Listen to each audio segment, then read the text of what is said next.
भैया भैया ऐसा पता लगा है भैया अभी हम लोग भी कॉल किए थे हॉस्पिटल में भी कॉल किया वहाँ पे सुबह से किसी ने को नहीं पहुँचा में कॉल किए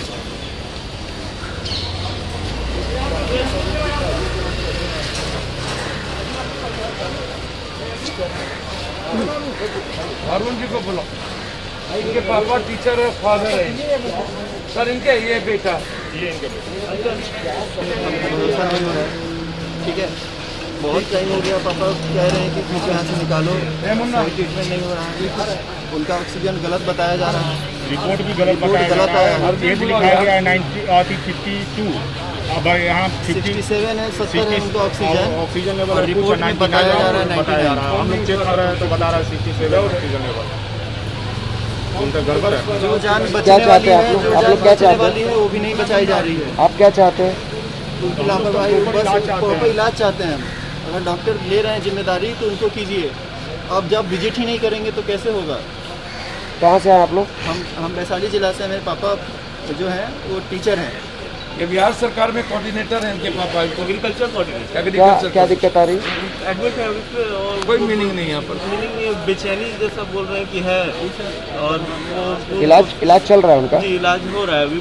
आप आश्वस्त है इलाज जो चल रहा है? नहीं उनका आश्वस्त तो नहीं है। तो बोल रहे हैं पापा कि कोई डॉक्टर वगैरह नहीं आ रहे हैं खास, मतलब कोई डॉक्टर। तो पापा तो ये कोऑर्डिनेटर है अब भी, एग्रीकल्चर कोऑर्डिनेटर।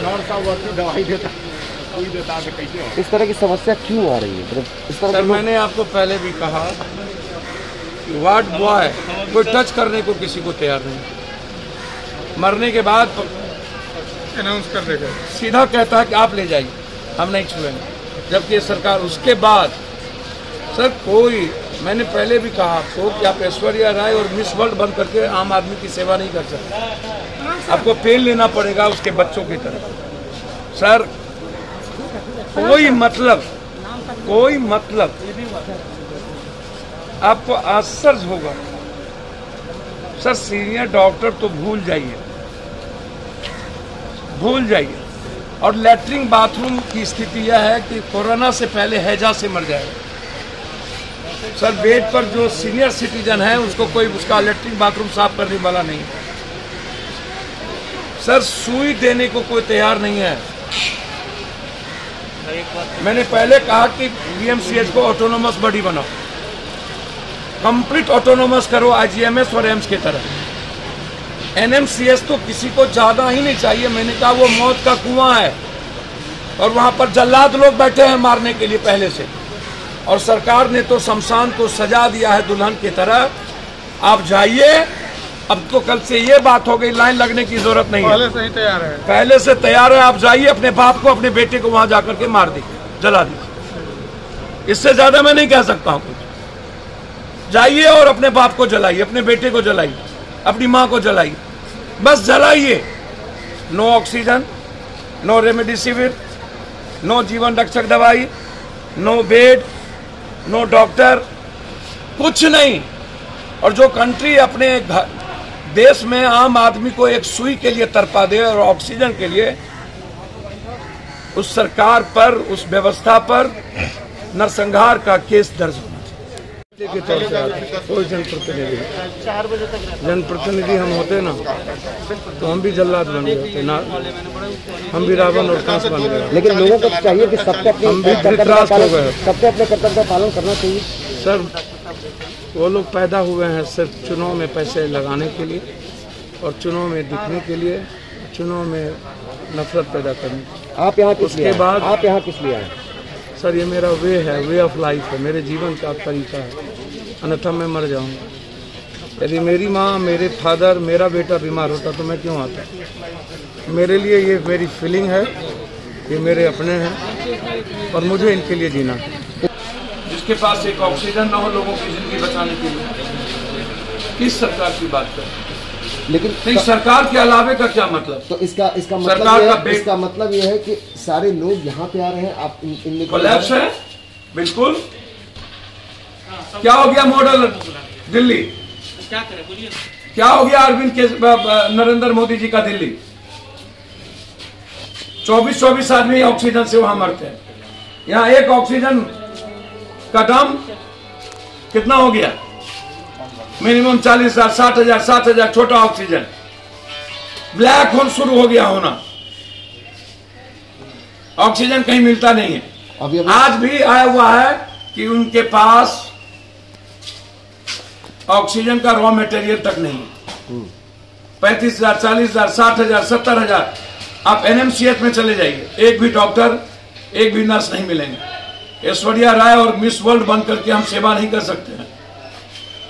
मुंह में स्नो पाउडर और क्रीजदार आधार पर हम लोगों की जिंदगी नहीं बचाई जा सकती है। आपके पास कुछ बिल्कुल दाखिला होगी, आप इसकी इच्छा शक्ति नहीं है। आप हमको बताइए, एक वार्ड बॉय 4,000 से 10,000 रुपया लेता है एनएमसीएच में, और जाकर के दाखिला करके सीट पर फेंक देता है और मरने के लिए छोड़ देता है। कल तहसील में वो मौत का एक कुआं बन चुका है। वो सर, कोई सुपरिटेंडेंट बस वो लव लेटर लिखेंगे, उनको कोई मतलब नहीं है पेन लेने से। लगभग सीनियर डॉक्टर नहीं देखते, एक भी पेन लेने को तैयार नहीं है। अन्य कर्मचारी ने क्या किया है, अन्य कुछ डॉक्टरों ने क्या किया है, आरएमडीसीआर की रिपोर्ट लगा दिया है कि मैं पॉजिटिव हो गया, मैं फीवर में हूं, मैं बीमार। जैसे नेताओं ने लिख दिया मैं फीवर में हूं, पॉजिटिव हूं, खांसी सर्दी है। उसी तरह हालात ये हैं कि प्राइवेट हॉस्पिटल में ऑक्सीजन किसी के पास नहीं है। लगभग ये उड़ियन से आए, उड़ियन से कल से इनका हस्बैंड परेशान है, ऑक्सीजन नहीं है। वो सीधा कहा है, रात में उन्होंने सबको निकाल दिया। उसके बावजूद बाईपास में अन्य जगहों पर बगैर ऑक्सीजन के कहता ऑक्सीजन है, भर्ती कर देता है, सिलेंडर खड़ा करके मुंह में लगा देता है, ऑक्सीजन नहीं होती है और लोग मर जाते हैं। दैनिक भास्कर के क्राइम के रिपोर्टर चीफ शशि जी, उनके रिश्तेदार को मार दिया सवेरा प्रयास हॉस्पिटल। 302 का मुकदमा लगना चाहिए।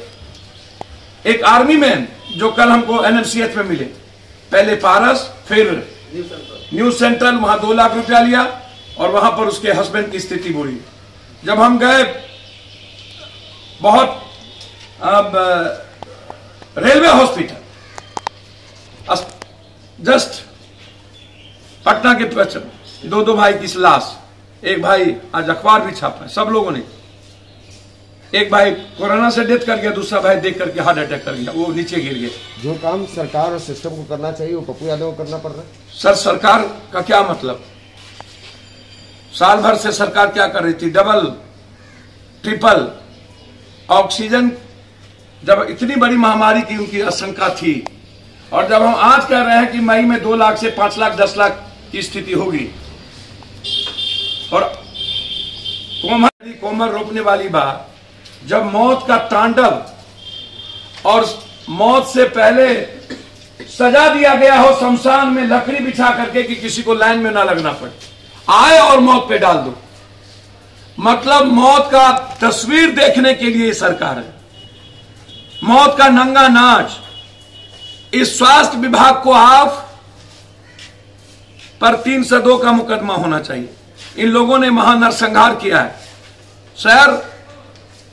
ये लोग तामसवीन है, किसी के बेटे, किसी की मां, किसी की बहन, किसी की भाई को जलते देखने में तसल्ली मिलती है। कई % नेता मरे हैं या अस्पताल गए हैं, कई %। आम आदमी और कॉमन आदमी, कई % पदाधिकारी, बहुत कम। लेकिन मिडिल क्लास की स्थिति, पूरा हॉस्पिटल फुल, बेड कहीं नहीं, वेंटिलेटर नहीं मिलता। परसों एक हॉस्पिटल है, रात में हमें किसी ने ट्वीट किया, बहुत बड़े आदमी, सत्यम हॉस्पिटल गए, वहां पर एक 35 साल का लड़का जो जीएब है अफकॉन में, वो जिंदगी मौत से जूझ रहा, उसके पास वेंटिलेटर नहीं। रात के 2 बजे हमें वेंटिलेटर खरीदना पड़ा, लाना पड़ा, और ला करके उसको देना पड़ा, तो जिंदगी उसकी सर्वाइव हुई, नहीं तो आधे घंटे में वो डेथ कर। तो जहां वेंटिलेटर नहीं, और तो और एडमिट होने के लिए एक एम्बुलेंस वाला एक जगह से दूसरा जगह 12,000, दूसरा जगह 12,000, तीसरा जगह 12,000, यदि 4 जगह गए तो 12 चौके 48,000। मतलब जान भी गई, धन भी गई, और मान भी गई। कंप्लीट फैमिली को बर्बाद हो चुका है सर। डर का वातावरण है और जो व्यवस्था इस सरकार को आज ये बहाल करेंगे किसी चीजों पर,